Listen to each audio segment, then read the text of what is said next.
What's up, Cloud Gamers? Welcome back to the Cloud Gaming Extreme channel. We're taking a look at Dying Light 2 running on GeForce NOW's RTX 3080 tier on the PC app, running at 4K, both stream and in-game. Our goal here is to hit 60 FPS while maintaining as much visual quality in the game as we can with both RTX on and off.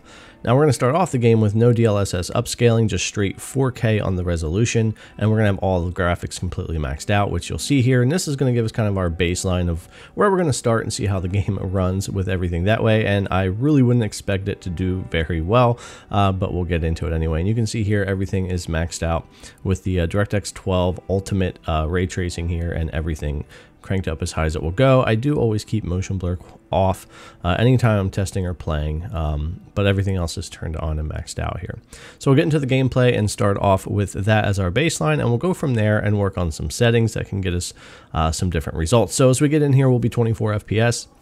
Which is not surprising. This will bounce all over the place here, but I've seen this game tank and run 16 FPS, 18 FPS, and that's to be expected if you have everything maxed out with ray tracing and no DLSS on at 4K.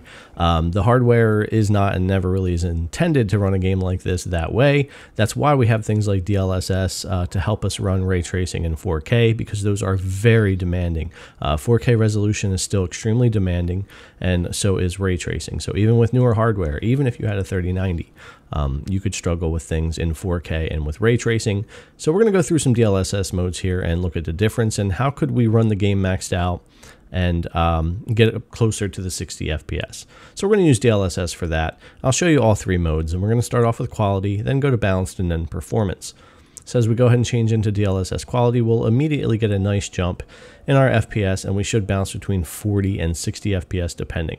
Now another thing to remember that's important is I'm just using one or two areas of the game to test for consistency, but your performance will vary depending on where you're at in the map on this game, how many zombies, combat, and that type of thing. And we will be taking a look at some combat as well. But this is just an example to give you an idea in one or two places of the game to get us going.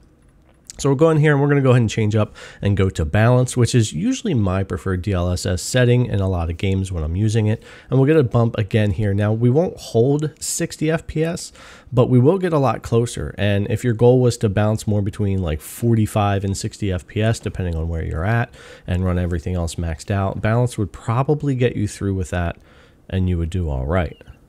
Again, balanced is usually my preferred method when it comes to DLSS. It's a good clean picture quality and you do get a nice bump, not big over quality, but a little bit.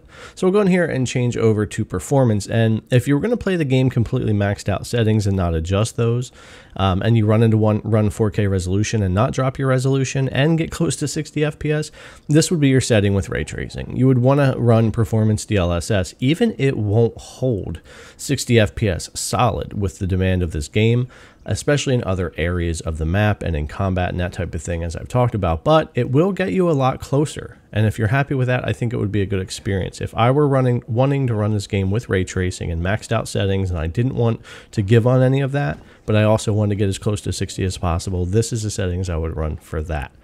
Now, like I said, we'll take a quick look at some combat too to show you a little bit of dips here in the frame rate running that DLSS performance with everything maxed out, but it does hold pretty well. We've got nighttime here. Lighting's a little different. We got the ray traced flashlight on. We've got some zombies spawning and coming up here. A little bit more demand on the system, and we're still doing pretty well. And again, you may see more than a dip down to 52 somewhere else, but right here, that seemed to be the lowest we would go. Everything stayed pretty smooth, and it would bounce back pretty well here. But again, doing ray tracing, 4K and everything here, even with the DLSS performance, it will vary a bit. Now let's go try something a little different. We're going to turn off ray tracing and just use DirectX 12.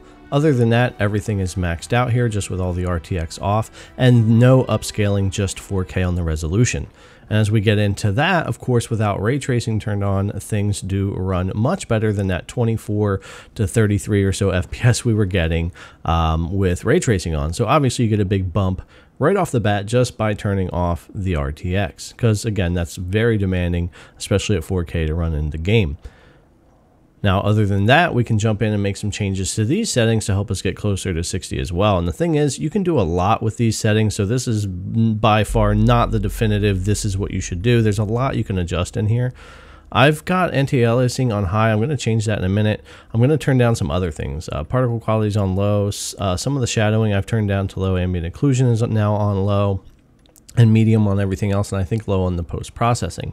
And that gets us much closer to holding 60. However, the more you run around, and depending on where you are, once again, that frame rate will bounce around and jump a little bit. However, you could get away with this if you wanted to. But I'll jump in here and just turn down anti-aliasing to low from high. Those are the two settings. Other than that, I think you can turn it off.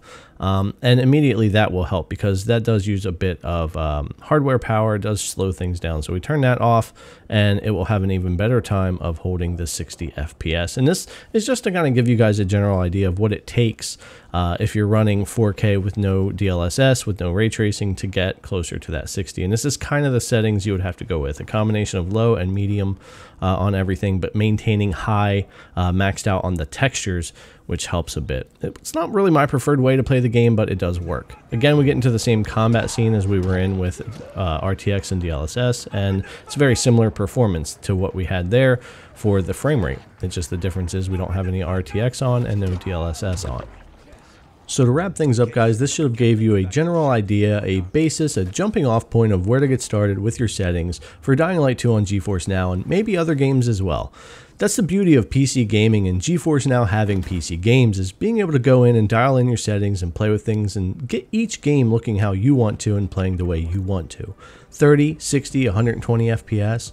Quality visuals, low visuals, 4K, 1440, 1080, whatever your cup of tea is, you'll be able to do it with GeForce Now and get it figured out. Hopefully this gave you a good idea of where to get started if you're not already familiar with some of the settings, and there's a lot of other things you could do. So jump in, use your in-game FPS counter with Control-N, and mess around with those settings and get the game running exactly how you want. Thanks for coming to watch this video. As always, guys, we really appreciate it. If you haven't already, sub, thumbs up, ring the bell, and leave a comment, and we'll see you guys in the next one.